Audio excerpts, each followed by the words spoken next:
আজকে এই ভিডিওতে আমি তোমাদের সাথে শেয়ার করব রোজমেরি হেয়ার অয়েল, যেটা কিন্তু আমাদের চুলের জন্য one of the best hair oil.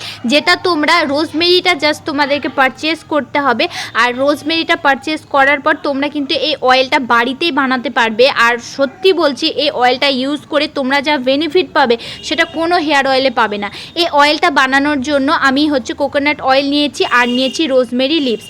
Coconut অয়েলটা আমি 100 ml এই কাপের সাহায্যে মেপে একটা গরম কড়াইয়ের মধ্যে দিয়ে দেব। তোমাদের যদি লোহার কড়াই থাকে তাহলে তোমরা অবশ্যই সেটাতে বানাতে পারো, তাহলে ভালো রেজাল্ট পাবে।